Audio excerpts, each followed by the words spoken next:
Hi. So today I'm going to explain about how you cross the border from Texas into Mexico. So we crossed at the Colombia crossing, which was a 3.5, 4 hour drive from Austin. So the border crossing was really nice. It was pretty easy, pretty simple. First you park your car, then you go to an immigration's office and you pay for the FMM, which is like which is just like your visa in the country. Usually when you fly into Mexico, it's included in the price of a plane ticket. So to do that, you just need your passport and a credit card or some cash to pay the fee. I think it was $60 for both of us. So when we left Mexico, we realized they didn't give us this paper and we had to pay again. So when you cross the Mexican border, make sure you receive these two pieces of paper. This one right here, it's basically a receipt telling them that you've paid the visa for yourself, and this as well. So it's just a receipt from Banjercito, which is the bank they use to do these transactions in Mexico. So make sure you get this paper, otherwise you're going to have to pay twice how we did when you leave Mexico. So your visa is good for about 180 days. After you do that, you walk across this little hallway and you go to the next room where you do the tip, and that's the temporary import permit for your vehicle. So if you own the vehicle, you need to have the title, and you need to make copies of your title, and you need a copy of your driver's license front and back, and you need a copy of your passport. So I have all those things. I keep them in this binder. Everything's really nice and organized. Just makes it easy. We made multiple copies of both our passports and our title and everything, so that when we go pay and check out and everything, we just have it and it's there. So you do the tip, and the tip costs about $70. If you pay with a credit card, I think you have to pay with a credit card. They also put a $400 hold on your card until you leave the country. It's basically just to make sure you don't extend the stay of your tip. I think the tip they give you is for 180 days. So if you were to leave Mexico after 7 months, I think they would probably charge you or something like that at the border. I'm not really sure. So yeah, just make sure you keep all the paperwork in order. They'll give you a piece of paper that you should keep in your car because it's the proof of the tip for the car. So if you get pulled over at some point, you would just show that to the police and it'll validate your car in Mexico.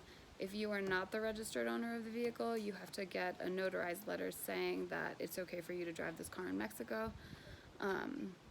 But other than that, after we finished getting the tip, we just went, I guess it's like customs. It's where they search your car. But the search was really easy. Like all they did was ask us to open the trunk. They just like poked around a little bit, didn't take anything out, and then they asked us to open the cooler. I guess made sure we weren't smuggling anything illegal in, which we weren't. So they just let us go. They were really nice. I speak Spanish, so the process was fairly simple. It probably took us a total of 30-45 minutes, and we were just on our way. Yeah, so it was really easy. I recommend crossing at the Colombia crossing. And then the next city we stopped in from there was Monterrey. I think it was about 2 hours south. And yeah, we stayed there for 2 nights and did some hiking. So I hope this was helpful. If you have any questions, just leave a comment in the videos or check out my blog at groovinandcruisin.com. I put a lot more detailed information in there. And feel free to message me if you have any questions. I'm always happy to help. All right, bye. Alright, so something I forgot to share before was that when you leave Mexico, you have to go to the building that's titled Banjercito. It's the bank where you purchase the tip from. So when you leave Mexico, make sure to go there and close the tip on your vehicle.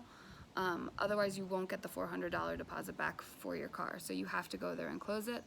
I think the deposit for the tip is anywhere between $300 and $500. It depends on how old your vehicle is. So I think if it's older, your tip is less, but I'm not sure. But you can check their website. And another thing is also Mexican car insurance. Before we crossed, I was told that there would be places to get Mexican car insurance at the border crossing, but I don't know if it's because of COVID or what. Nothing was open besides like the immigrations and the tip booths at the crossing. So what we did is a few days before we crossed the border, we signed up for Mexican car insurance. So you can just do that online, and I recommend to sign up for a 6-month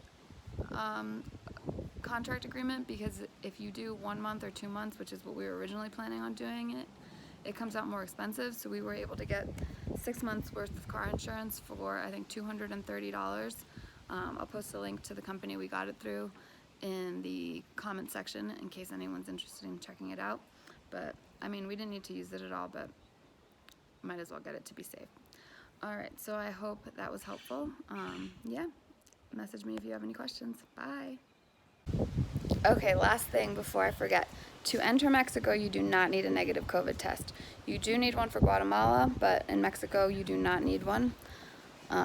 But if you do want to get tested in Mexico before you go to Guatemala, all you have to do is look for a pharmacy that will do COVID tests.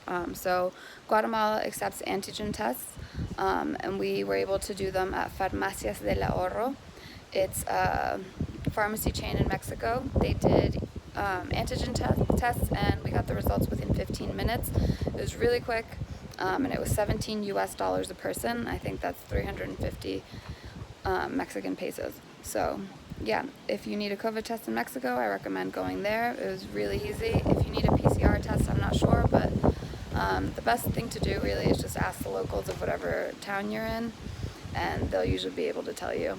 Or you can check the Pan-American Travelers Association group on Facebook. They also post a lot of really useful information, and that's actually how I found out about Farmacias del Ahorro. So hope that's helpful. All right, bye.